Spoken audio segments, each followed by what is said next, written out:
ओम अचिंत्य व्यक्ति रूपाय निर्गुणाय गुणात्मने समस्त जगदाधार मूर्तये ब्रह्मणे नमः। सर्वेभ्यो नमो नमः। कल हमने वृषभ लगन में शुभ और अशुभ ग्रहों के संबंध में जाना था। आज हमारा विषय मिथुन लग्न से संबंधित है। मिथुन लग्न में कौन कौन से ग्रह शुभ होते हैं और मिथुन लग्न के लिए कौन कौन से ग्रह पाप फलप्रद होते हैं। तो शुभ फलप्रद और पाप फलप्रद इस विषय पर आने से पहले अ, हम अपना विषय आज एक नया टॉपिक आप लोगों के बीच में है। ये कल हमने अश्विनी नक्षत्र के द्वितीय चरण में जो जातक उत्पन्न होते हैं उन्होंने पूर्व जन्मों में कैसे कैसे कर्म किए थे और उनको क्या फल मिला मिलता है, उस संबंध में हमने चर्चा की थी। आज एक नया विषय आप लोगों के बीच में है, कर्मों के फल से संबंधित। भगवान शिव का और पार्वती जी का ये संवाद है। तो शिव जी ने कहा है, भगवान शिव ने, कि दुर्भिक्षादेव दुर्भिक्षम क्लेशात क्लेशम भयात भयम। माने पाप कर्मों के दुर्भिक्ष से और दुर्भिक्ष होता है, उसके क्लेश से और क्लेश होता है, और भय से और भय हो जाता है। मृतेभ्य है प्रमता यान्ति दरिद्रहा पाप कर्मिण है गतिम नाना विधाम यान्ति जंत वह कर्म बंधनात्। ज्योतिष तो कर्म सिद्धांत पर आधारित विद्या है। आपने जैसा कर्म किया है उसी के अनुरूप आपको फल मिलना है। कब मिलना है यही ज्योतिष बताती है कि मृतेभ्य है प्रमता यान्ति दरिद्रहा पाप कर्मिण। मृत्युलोक में जो लोग मर रहे हैं, दरिद्र हैं, पाप कर्मों को करने वाले हैं, उनको नाना विधि अनेक अनेक प्रकार से उनको गति मिल रही है। सभी जंतुओं को कर्म बंधनात्, कर्म के बंधन से। उत्सवाद उत्सवम यान्ति स्वर्गात् स्वर्गम सुखात् सुखम श्रद्धानाश्च शांताश्च धनदहा शुभ कारिण है। श्रद्धावान जो लोग होते हैं, शांत जो होते हैं, धन देने वाले अर्थात दान करने वाले जो लोग होते हैं, और शुभ कारिण है, शुभ कर्मों को करने वाले जो लोग होते हैं, उनके उस कर्म से क्या होता है? उत्सवात उत्सवम, उनके उत्सव से, सुख से और सुख बढ़ता है। यान चीम, वो चले जाते हैं स्वर्ग में। स्वर्गात स्वर्गम, स्वर्ग से भी स्वर्ग यानी और अधिक सुख मिलता है। सुखात सुखम, सुख से और अधिक सुख मिलता है। तो कहने का तात्पर्य यह है कि जो लोग शुभ कर्मों को करने वाले हैं उनको और अधिक शुभ कर्म मिलते हैं उन शुभ कर्मों के संस्कार से। मान लीजिए वर्तमान जन्म में अगर आप शुभ कर्म कर रहे हैं, तो आगे चल करके जब आप अन्य जन्मों में जाएंगे तो आपको जो इस वर्तमान जन्म के संस्कार हैं, उन संस्कारों के प्रभाव से आप अन्य जन्मों में भी और अधिक शुभ कर्म करेंगे। आप और अधिक शुभ कर्म करेंगे तो इस तरह से क्या होगा? उत्सवाद उत्सवम, उत्सव से और अधिक उत्सव। स्वर्गात स्वर्गम, स्वर्ग से भी स्वर्ग। सुखात सुखम, सुख से भी और सुख। कहने का तात्पर्य यह है कि अंततः आपकी उन्नति ही होती चली जाएगी। और इसी तरह से यही परिणाम विपरीत कर्म में लेना चाहिए। पाप कर्म, अब आपने वर्तमान जन्म में पाप कर्म अधिक किए, तो पाप कर्मों के प्रभाव से जब आप अन्य जन्मों में जाएंगे शरीर को छोड़ करके, क्योंकि you are not a body, आप शरीर नहीं है, आप जीव हैं, इस शरीर में कुछ समय के लिए आए हैं। तो जब आप इस शरीर को छोड़ेंगे तो वर्तमान जन्म में जो संस्कार आपको मिलेंगे, उन संस्कारों के प्रभाववश जब आप अन्य जन्मों में जाएंगे तो आप पाप कर्म ही करेंगे। और उन पाप कर्मों के करने से फिर आप और अधिक पाप कर्म करेंगे, तो धीरे धीरे आप पतन की तरफ चलते चले जाएंगे, आपका पतन हो जाएगा। मुक्ति की राह लगभग असंभव हो जाएगी। इसलिए शुभ कर्मों को ही करते रहना चाहिए। तो यही कर्मों के आधार पर भगवान शिव का पार्वती का संवाद हमको ग्रंथों में मिलता है। अनेक शत सहस्त्र जन्म संचय संचितम पुण्या पुण्यम नृणाम तद्वद सुखदुः कांकुरोद्भवम। अनेक शत कहते हैं 100 सहस्त्र हजारों जन्मों में जो कर्म संचय हो गया है ना, अनेक कर्मों को आपने संचय कर लिया है। पुण्यात पुण्यम, पुण्य कर्म भी है, पुण्य फल भी है उनका, और अपुण्य माने पाप फल भी है नृणाम मनुष्यों का। वो उसका जो अंकुर है, कांकुरोद्भवम, उसी अंकुर से आपको सुख दुख इत्यादि देने वाले ये सब चीजें बन जाती हैं। तो आपने जो कर्म किए ना, उसके अंकुर, उसके संस्कार आप में पड़ गए। वो संस्कार आपके पीछा नहीं छोड़ेंगे, वही संस्कार आपको प्रेरित करेंगे। इसलिए व्यक्ति को हमेशा सर्वदा शुभ कर्मों को करने का ही प्रयास करना चाहिए। और आगे लिखा है कि मान वस्तु विशेषेण सुख दुखादिकम च यत् कर्मत्रयम् च सर्वेषां तन्मध्ये संचितम् च यत् वक्तव्यम् नात्र संदेहो यत् कृत्वा फलमाप्नुयात् प्रारब्धं विस्तरं कर्म वर्तमानं च दृश्यते। मान वस्तु, क्या कहा इसमें? मान वस्तु विशेषेण सुख दुखा दिकम चयत कर्म त्रयम च सर्वेशम तन्मध्ये संचितम चयत। तो आपने जो कर्म किए हैं वो सब के सब संचित हो गए हैं, इकट्ठा हो गए हैं। अब क्या होगा? उन कर्मों के शुभाशुभ जो कर्म हैं उन कर्मों का आपको फल मिलेगा। ठीक है। कर्म त्रयम, तीन प्रकार के कर्म हैं। तीन प्रकार के कर्म कौन कौन से हैं भाई? संचित हैं, प्रारब्ध हैं और क्रियमाण हैं। आप लोग जानते ही हैं। संचित कर्म जो कहे हैं वह एक तरह से बहुत, जिनका फल आपको मिला नहीं है, इकट्ठे हो गए हैं, वो आपने कर लिए। प्रारब्ध कर्म है, अनेक अनेक शत सहस्त्र जन्मों के जो कर्म हैं, अब वो फल देने के लिए उद्यत हो गए हैं वर्तमान जन्म में, तो वो आपके प्रारब्ध हैं। तो प्रारब्ध को तो बदला नहीं जा सकता। ले और संचित कर्म अभी फल देने के लिए उद्यत नहीं हुए हैं। और तीसरे प्रकार के जो कर्म हैं वो है क्रियमाण कर्म। तो कर्म त्रयम, तीन प्रकार के कर्म ज्योतिष में कहे गए हैं, वर्णन किया गया है।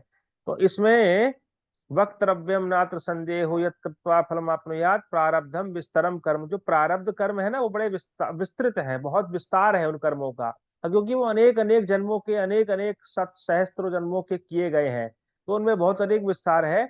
और उसमें भी जो संचित है वो इकट्ठा हो चुका है, वो अभी फल देने के लिए उद्यत नहीं है।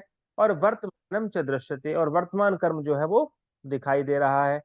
तो संचित कर्म को कहा जा रहा है कि कौन सा कर्म आपने संचित कर लिया अभी हाल फिलहाल के जन्मों में, जिनका फल आपको मिलना है, तो उसको शुभ कर्मों से काटा जाए। अगर वो पाप फलप्रद कम है, साध्य कर्म है, अगर वो उसको साधित किया जा सकता है तपोबल से, जप से, भगवान की ईश्वर आराधना से, तो उसको टाला जाए। ठीक है। तो ये विषय आपको समझ में आ गया होगा। अब देखिए, ये ज्योतिष में कर्मों के फल का बड़ा सूक्ष्म विवेचन इन श्लोकों में है। आपको ऐसे प्रसंग बहुत कम जगह मिल पाते हैं।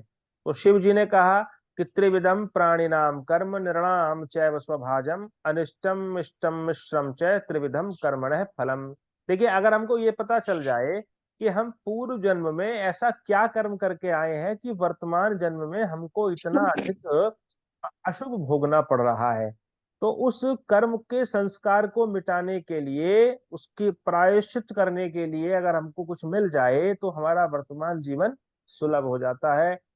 तो शिव जी ने उसी संदर्भ में ध्यान रेखांकित किया है कि बड़ा गहन विषय है, अपने आप में बड़ा सूक्ष्म विषय है, क्योंकि कर्मों की गति बड़ी निराली है। कहा गया कर्मणा गहना गति, कर्मों की जो गति है वो बड़ी गहन है। कब किस कर्म का कहाँ फल मिल जाए, किस रूप में मिल जाए, असंभव है हमारे लिए, तो आजकल के सामान्य मनुष्य के लिए तो। लेकिन ज्योतिष ग्रंथों की सहायता से कम आप इतना जान सकते हैं कि वर्तमान नक्षत्र के हिसाब से आपने किस तरह के कर्म किए हैं कि आपको वर्तमान में ये अशुभ भोगना पड़ रहा है। तो त्रिविधम प्राणी नाम कर्म नृणाम चैव स्वभाजम, प्राणियों के जो कर्म हैं वो त्रिविधम, तीन प्रकार के कहे गए हैं स्वभाव से। कौन कौन से? अनिष्टम इष्टम मिश्रम च, एक तो अनिष्ट, अनिष्ट कर्म है, और एक ऐसे कर्म है इष्ट कर्म है। इष्ट अर्थात जो अच्छे कर्म है, शुभ कर्म है। अनिष्ट अर्थात जो पाप कर्म है। और मिश्रम कहते हैं जो मिश्रित हैं, यानी पाप और पुण्य देने वाले दोनों से मिश्रित कर्म है। वो तीन प्रकार के कर्मों का स्वभाव कहा गया है। अनिष्टम नागलोके च नरके विविधे तथा, और इष्टम स्वर्गे फलम देवी मिश्रम मृत्य प्रजायते। अनिष्टम नागलोके, दिखाई दे रहा है आपको सभी को? जी। हाँ। अनिष्टम नागलोके, अनिष्ट जो कर्म है, जो आपके पाप कर्म है, उसके कारण आप नागलोक में चले जाते हैं, नाग बन जाते हैं आप, सर्प इत्यादि बन जाते हैं, भटकते रहते हैं फिर वर्षों वर्षों तक। और नरके विविधे तथा, और भिन्न भिन्न प्रकार के नरक में चले जाते हैं आप, है ना। और इष्टम स्वर्गे फलम देवी, और इष्ट कर्म अगर आप कर रहे हैं, शुभ कर्म कर रहे हैं, तो उसके फल स्वरूप आपको स्वर्ग मिलता है, स्वर्ग में जाते हैं मृत्यु के उपरांत। और मिश्र मृत्य प्रजायते, और मिश्रित कर्म है, यानी पाप भी है बराबर बराबर, और उतने ही जो है वो पुण्य कर्म भी है। शुभ और अशुभ बराबर है, 50-50 का मैटर हो, तो आपको मृत्यु लोक में भेज दिया जाता है कि आप वहीं चले जाएं दोबारा। तो आप कौन सी कैटेगरी में आ रहे हैं, सब लोग विचार कर लीजिए अपना अपना। सबको पता होता है हमारे जीवन में शुभ कर्म अधिक है कि अशुभ कर्म अधिक है, अथवा मिश्रित कर्म है ना। सम्राट पाठक जी हमारे बीच में है, उनसे ही पूछ लेते हैं। सम्राट जी, आपकी कैटेगरी कौन सी है? और देखिए सर, सबको अपने जीवन में कष्ट लगता ही है, लेकिन जहां तक मेरा मानना है कि हम सब लोगों को परमात्मा ने जितना दिया है वो इस संसार में बहुतों से अधिक दिया है। नहीं नहीं, वो नहीं कह तो रहा हूँ मैं तो मैं ये पूछ रहा हूँ कि वर्तमान जन्म में आपने शुभ कर्म अधिक किए हैं अब तक, अथवा अशुभ अधिक किए हैं, अथवा मिश्रित किए हैं? मिश्रित है। अच्छा, मिश्रित हैं। तो पुनः हाँ। पृथ्वी लोक पर आने के आप आकांक्षी हैं, इच्छुक हैं आप? हाँ, कर्म तो उसी डायरेक्शन में जा रहे हैं। अच्छा, तो उसको ना परसेंटेज को चेंज करिए, अशुभ को कम करिए, शुभता को बढ़ाइए अपने जीवन में। जी परमात्मा जी को है ना, बृहत, आपने बृहत पाराशर होरा शास्त्र का जब प्रथम अध्याय पढ़ा था, मित्रेय जी को कह रहे हैं पाराशर कि भैया, जीवांश अधिक होता है सामान्यतः मनुष्यों में, परमात्मांश कम होता है ना। जी जीवांश अधिक होता है और परमात्मांश कम होता है। तो करना ये चाहिए कि हमको अपना जीवांश कम करना चाहिए और परमात्मांश बढ़ाते रहना चाहिए। परमात्मांश कैसे बढ़ता है? जब आपके मन में परमात्मा का गुण, दैवीय गुण बढ़ने लगता है, जब आप समाज के, इस लोक के काम आने लगते हैं, अपने लिए ना जी करके जब आप समाज के लिए जीने लगते हैं, जब आपके अंदर देने की सामर्थ्य बढ़ जाए, ठीक है, तो जान लीजिए आपके अंदर परमात्मांश बढ़ रहा है। और जब धीरे धीरे स्वार्थ बढ़ने लगे, सतोगुण की वृद्धि हो, बिल्कुल शुक्ल जी ने अच्छा उत्तर दिया है कि जब हमारे जीवन में सतोगुण बढ़ने लगे, तो हम परमात्मांश हमारे अंदर खुद में खुद बढ़ने लगता है। और जब हमारे अंदर तमोगुण रजोगुण बढ़ने लगते हैं, तो क्या होता है, तब हम अपना हित सोचने लगते हैं, ज्यादातर हमारा ज्यादा हित हो, हमारे परिवार का ज्यादा हित हो, है ना। अब एक जी। संकुचित दायरा हम लोगों का बन जाता है। तो आप ऐसा कार्य करिए कि जिससे समाज को लाभ हो, समाज से मतलब ज्यादा से ज्यादा लोगों तक आपके कर्म का लाभ पहुंचे, तो जान लीजिए आपका परमात्मांश बढ़ रहा है। ये छोटी सी परिभाषा बृहत पाराशर जी ने अपने प्रथम अध्याय में होरा शास्त्र में लिखी है। तो इस तरह से फल का हमको चिंतन करना चाहिए। आगे वो कहते हैं शिव भगवान कि रोगतश्चेष्टया देवी केयम सर्वम शुभाशुभम राजरोगी भवेद्यस्तु ब्रह्म पूर्व जन्मनि। रोगत चेष्टया, रोग से और व्यक्ति की चेष्टा से, हे देवी, ज्ञेयम माने जान लेना चाहिए सभी व्यक्तियों के शुभ और अशुभ को, माने वर्तमान जीवन में व्यक्ति की हरकतें बता देती हैं कि पूर्व जन्मों में वो किस तरीके के कर्म करके आया है। ये कहने का इसका आशय है। और उसके रोग बता देते हैं। वर्तमान जीवन में हम लोग, कोई भी व्यक्ति इस विश्व में ऐसा नहीं है जिसको कोई रोग ना हुआ हो, है ना। हमारे बाबा रामदेव भी कई कई बार एडमिट हो चुके हैं वो। और यद्यपि वो एलोपैथी का बड़ा वो करते हैं, लेकिन एक बार उनको एलोपैथी ट्रीटमेंट नहीं मिला, इंजेक्शन काफी लगे हैं उनके। तो ऐसा कोई संसार में व्यक्ति नहीं है जिसको कोई रोग ना हुआ हो, और ऐसा कोई व्यक्ति नहीं है जो ये चाहता हो कि मैं रोगी हो जाऊं। हर व्यक्ति चाहते हैं कि हम निरोगी रहें, है ना। पढ़ते हैं ना गरुड़ पुराण का श्लोक, सर्वे भवन्तु सुखिनः, सभी सुखी हो, लेकिन सभी सुखी नहीं होते। हम पढ़ते हैं सर्वे संतु निरामया, सभी निरोगी हो, लेकिन सभी निरोगी नहीं होते। हम भी हमेशा निरोगी नहीं रहते, कभी ना कभी कोई ना कोई रोग हमारे जीवन में आ ही जाता है। तो इसमें क्या कहा गया, राजरोगी भवेद्यस्तु ब्रह्म पूर्व जन्मनि। व्यक्ति को रोग हो जाते हैं, ठीक है। और कौन कौन से रोग हो जाते हैं? ब्रह्म, अगर उसने ब्रह्म हत्या की है तो पूर्व जन्मों में, अगर उसने पूर्व जन्मों में हत्याएं की हैं। ब्रह्म का मतलब क्या होता है? ब्रह्म हत्या, ठीक है। पूर्व जन्मों में अगर उसने ब्रह्म हत्या की है, तो उसके कारण क्या मिलता है उसको? उसको राजयोग, राज रोग हो जाता है। राज रोग क्या होता है? राजाओं को होने वाला रोग, यानी कि टीबी, है ना। राज यक्ष्मा भी कहा जाता है उसको। तो राज यक्ष्मा रोग हो जाता है ऐसे व्यक्ति को। यद्यपि आजकल का जो मॉडर्न विज्ञान है, वो जानता है कि भाई, बैक्टीरिया इत्यादि के द्वारा होने वाला रोग है, टीबी जिसको हम कहते हैं, राजयक्ष्मा। तो ये बीमारी ट्यूबरक्लोसिस नाम है ना इसका, ट्यूबरक्लोसिस। जी। तो ये बीमारी उससे होती है, बैक्टीरिया से। तो भैया गुरुजी, बैक्टीरिया, ब्रह्म हत्या का क्या मतलब है? अभी बताऊंगा मैं। तो अच्छा। ब्रह्म हत्या का मतलब है कि ब्रह्म की हत्या, किसी का मर्डर कर दिया आपने। ब्रह्म, कभी ब्रह्म का अंश तो सभी के अंदर है। आपने किसी की हत्या की है तो ब्रह्म हो, ब्रह्महा है, उसको ब्रह्महा कहा जाएगा। ब्रह्मघाती है वो, किसी को मार दिया उसने पूर्व जन्मों में, तो व्यक्ति को राजयक्ष्मा हो जाता है। ये बीमारी पहले राजाओं को होती थी, है ना। और आयुर्वेद शास्त्र में कई ग्रंथों में लिखा है कि ये जो बीमारी थी, ये राजाओं को अधिक भोग करने के कारण हो जाती थी। एक जगह ये भी लिखा है। तो अब आजकल के वैज्ञानिक नहीं मानते, वो कहते हैं क्या पूर्वजन्म होता है, कुछ नहीं होता, ये सब चीजें बकवास हैं, है ना। ये बीमारी तो भैया बैक्टीरिया से होती है। अरे भाई, बैक्टीरिया से अगर इसका कारण बैक्टीरिया है तो फिर सबको क्यों नहीं होती? कुछ ही लोगों को ये बीमारी क्यों होती है? तो ऐसा हमारे ग्रंथ कहते हैं।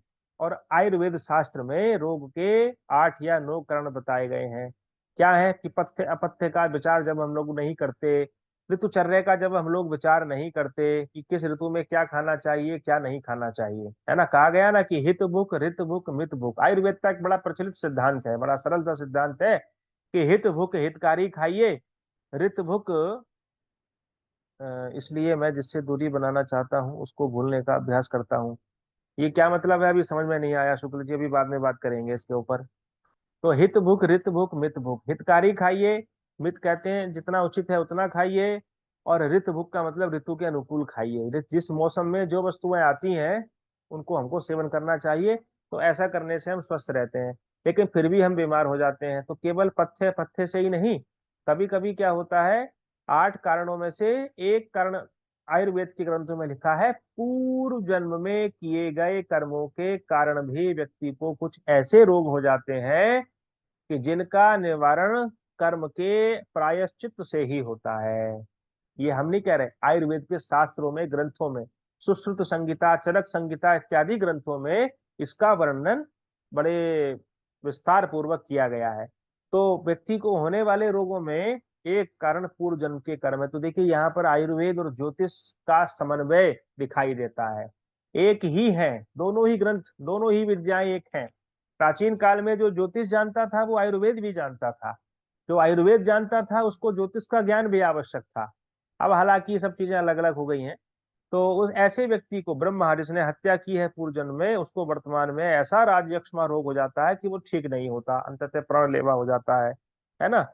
तो जान लीजिए उसने ब्रह्म हत्या की है। तो ब्रह्म हत्या के निमित्त प्रायश्चित उसको करना चाहिए। पुत्र कन्या विहीनो यो गोत्रहा गुरुहा भवेत, पांडुरोगी नरो यस्तु देव पूजन वर्जित। पुत्र कन्या विहीन यो गोत्रहा गुरुहा भवे, जिसने अपने गोत्र की हत्या की है, जिसने गुरुहा गुरु की हत्या की है, ऐसा व्यक्ति पुत्र और कन्या से विहीन हो जाता है। उसको न पुत्र का सुख मिलता है न कन्या का सुख, वंशहीन रहता है वो व्यक्ति जिसने अपने गोत्र की हत्या की है। गोत्र की हत्या से तात्पर्य क्या है यहाँ पर? कुछ लोग गर्भ में भी तो मरवा देते हैं अपने बच्चों को, लड़कियां नहीं होने देते, कन्याएं नहीं होने देते, मार देते हैं। तो वो इस जन्म में भले ही सुख प्राप्ति का प्रयास कर रहे हो, लेकिन वो आगे वाली समय के लिए अपने को गड्ढे में डालने का प्रयास कर रहे हैं। एक आपको मैं अपने स्टीफन हॉकिंग का एक लेख था बड़ा, एक उसने एक जगह कोट किया है अपने को कि हमने अगर एक चींटी को भी मारा है, एक चींटी भी अगर हमसे मर गई है, तो आपने ब्रह्मांड में हलचल को पैदा किया है।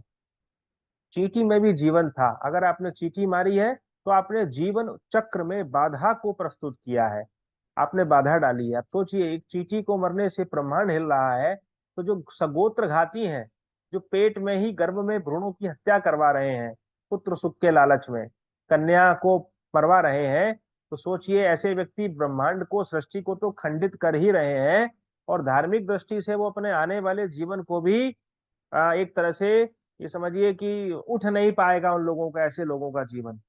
मैं अपने इस मंच के माध्यम से घोर भर्त्सना, घोर निंदा ऐसे लोगों की करता हूँ। भगवान से प्रार्थना करता हूँ कि जो भ्रूणों में संतान की हत्या करा रहे हैं, प्रभु उनको सद्बुद्धि दे, सन्मार्ग की और उनको बुद्धि को प्रेरित करे। और पांडु रोगी नरो यस्तु देव पूजन वर्जित है, और जो देवताओं के पूजन को नहीं करते, देवताओं के प्रति श्रद्धा नहीं रखते, ऐसे व्यक्ति, ऐसे नर जो है वो पांडु रोगी हो जाते हैं, है ना। जलोदर रोग हो जाता है उनको, पेट में पानी भर जाता है उनके, लीवर खराब हो जाता है ऐसे लोगों का। देवताओं का संबंध यहाँ से है। देव शक्तियां क्या है?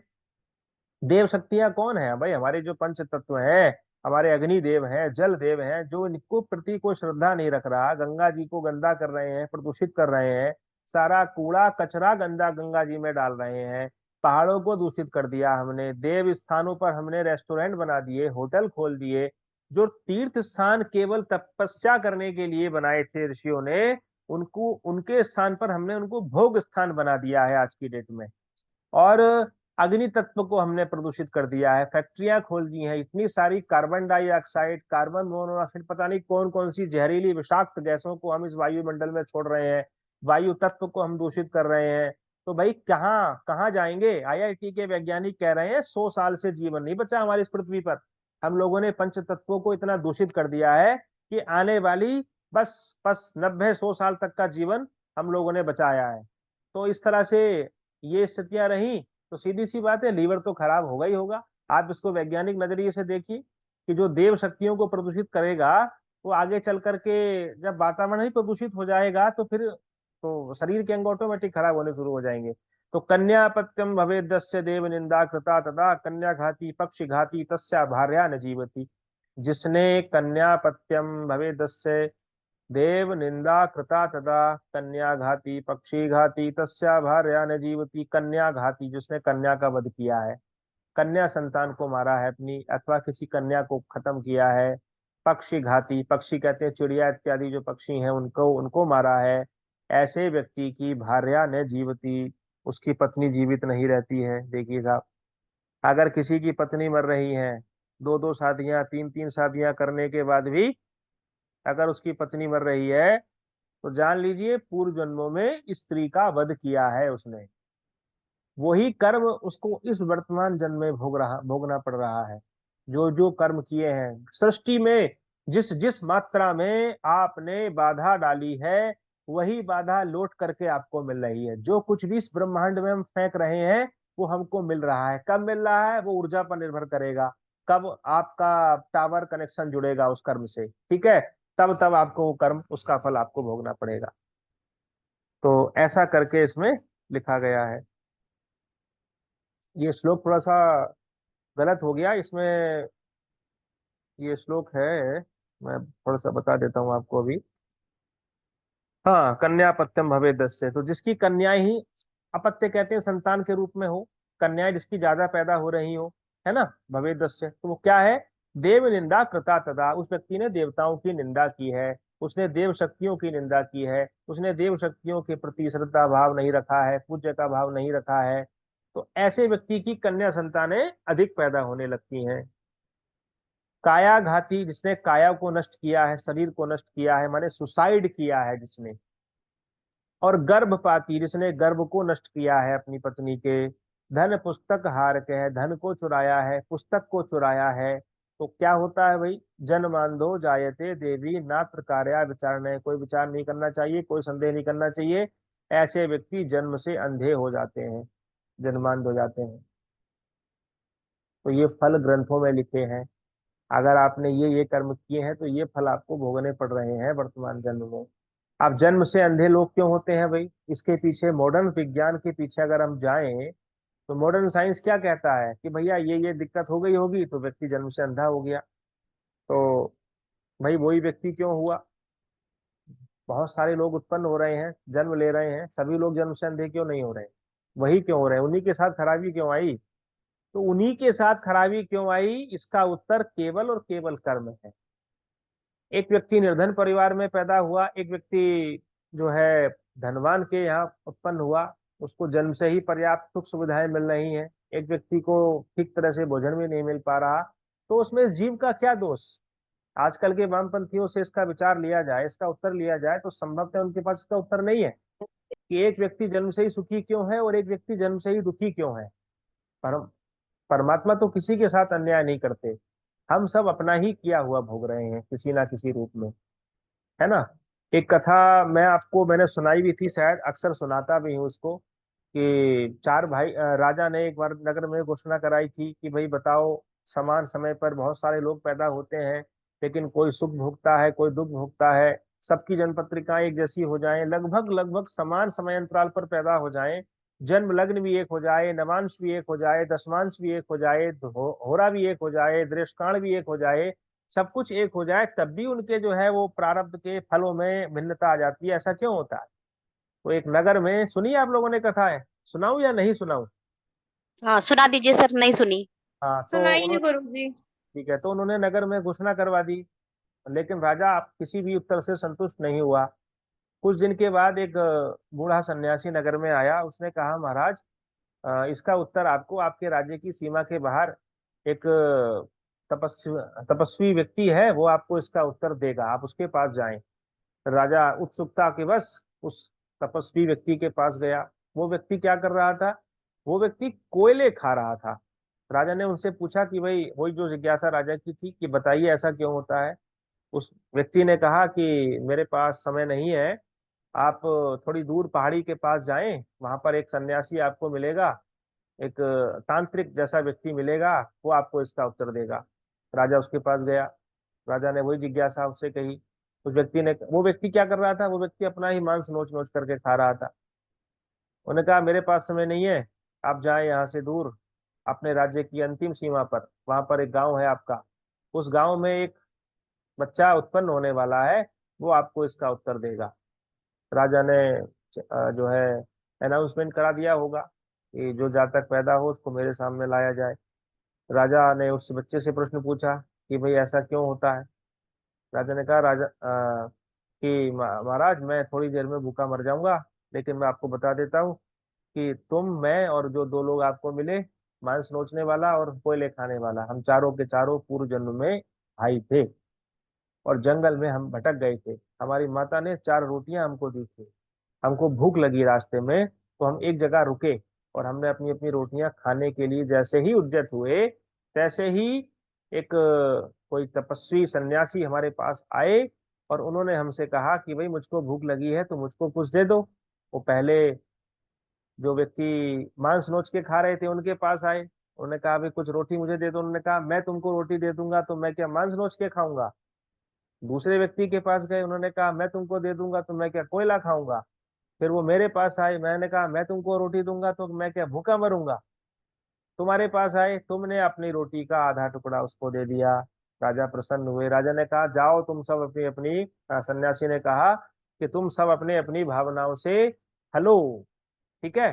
तो कर्म ही है वो चीज जो हमारे प्रारब्ध में भिन्नता ले आती है। तो आजकल जो लोग जबरदस्ती टाइम निकालवा निकलवा करके ये सोचते हैं कि उसकी ये लगन बन जाएगी, ये राजयोगकारी ग्रह मिल जाएंगे, तो भैया, जो प्रारब्ध में वो जीव कर्म करके आया है, उस कर्म के फल को कैसे मिटाओगे? क्यों जी सम्राट जी?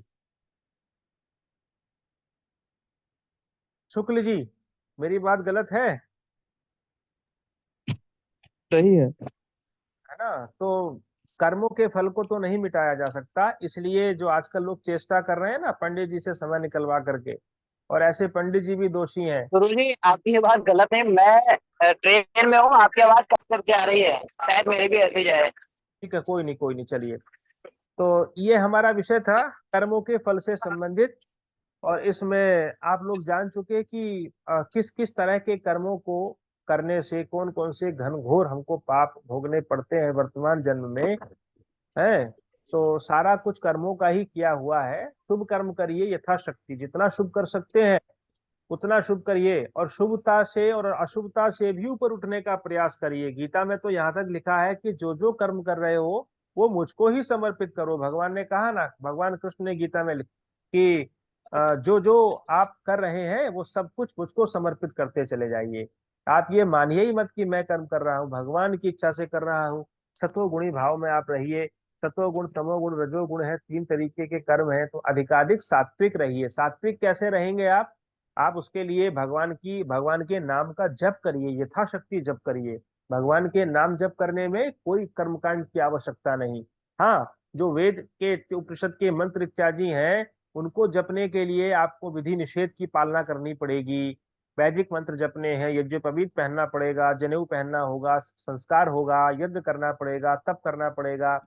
कर्मकांड के हम लोग विधि निषेध नहीं मानते, कर्मकांड के फल तो हमको चाहिए, लेकिन कर्मकांड में जो वर्जनाएं इत्यादि दी गई हैं, विधि निषेध दिया गया है, उसकी पालना हम नहीं करना चाहते। अपने मनमाने तरीके से कर्मकांड करेंगे तो हमको कभी शास्त्रोक्त फल नहीं मिलेगा, इसलिए उसमें अधिक शुद्धि की आवश्यकता होती है। लेकिन भगवान के नाम जप में हमको किसी विधि विधान की आवश्यकता नहीं। जब भी आप सतोगुणी भाव में हो, ईश्वरीय भाव में हो, तो अधिकाधिक भगवान के नाम का स्मरण करते रहिए, जपते रहिए, व्रत इत्यादि भी करते रहिए। और अशुभ कर्म, हाँ, गिरिजा शंकर शुक्ल जी बहुत अच्छा कह रहे हैं, शुभ कर्मों का जो फल आपको है वो भी ईश्वर को सौंप दीजिए। प्रभु ये भी आपके लिए, तुभ्यम वस्तु गोविंदम तुभ्यम एव समर्पहे। आपका शरीर आपका दिया हुआ, ये पंच तत्व आपके हैं, मैं जो अंश हूँ वो भी आपका ही हूँ, है ना। ईश्वर अंश जीव अविनाशी, हम भी तो भगवान के ही अंश हैं। लेकिन हम माया में इतना उलझ गए हैं कि हमने अपने को जीव मानना छोड़ दिया, जीव भाव हमारा समाप्त हो गया। हम पता नहीं कितने जन्मों से अपने को शरीर मानते चले आ रहे हैं। बड़ी गहरी बात आपको बता रहा हूँ, हम अपने को शरीर मानते चले आ रहे हैं। जीव भाव खत्म क्यों हो गया? माया के कारण, मन के कारण। अपने मन को प्रभु में सौंप दीजिए, भगवान सब संभाल लेंगे फिर। लेकिन सौंप दीजिए एक बार, तो आपके कर्मों के फल को भी वो ले लेंगे, कर्म के बंधन से ही मुक्त कर देंगे भगवान आपको। और जब तक मैं भाव रहेगा कि मैं कर रहा हूं, मैं कर रहा हूं, तब तक आप कर्मों के बंधन में फंसते ही चले जाएंगे। ठीक है, तो आज हमारी मिथुन लग्न रह गई इसमें, इस कर्मों के कारण। और जो अश्विनी नक्षत्र का तृतीय चरण का फल था वो भी रह गया, तो उसको हम कल कर लेंगे। आज रविवार का दिन था, तो मैंने सोचा कि कोई एक ऐसा विषय ले लिया जाए कि जो जो सर्व के लिए, सभी लोगों के लिए हितकारी, सबका विकास हो, सबका विकास हो, है ना। नारा भी है हमारा, सबका साथ सबका विकास। तो सभी लोग जो है शुभ कर्मों की ओर बढ़े। आप सभी लोगों के लिए ईश्वर से मैं प्रार्थना करूंगा कि भगवान आपको इतनी शक्ति दे कि आपके जो आत्मबल है, जो आपका मनोबल है, वो सात्विक रहे और निरंतर भगवान के स्मरण में आपकी समस्त ऊर्जा लग जाए। तो ईश्वरीय, हम जो भी कार्य कर रहे हैं सब प्रभु की इच्छा से हो रहा है, भगवान हमको निमित्त बना रहे हैं। अच्छे कर्मों को करते समय ये अहंकार कभी मत लेके आइए कि ये मैंने किया। आप ये सोचिए कि भगवान ने आपको निमित्त बना दिया, उस समय के लिए भगवान ने आपको माध्यम बना दिया। अन्यथा आपसे बढ़कर के श्रेष्ठ लोग बहुत हैं इस दुनिया में। तो ये भाव जब हमारे मन में आ जाएगा कि भगवान ने मुझको माध्यम बनाया है, तो हमारे मन में कभी अहंकार नहीं आएगा। इन्हीं शब्दों के साथ मैं अपनी वाणी को यहीं पर विराम देता हूँ। किसी की कोई शंका हो तो आप पूछ सकते हैं। शुभ रात्रि। ओम सर्वे भवन्तु सुखिनः, सर्वे सन्तु निरामया, सर्वे भद्राणि पश्यन्तु, मा कश्चित् दुःख भाग् भवेत्। ओम शांति ही शांति ही शांति ही। सर्वेभ्यो नमो नमः।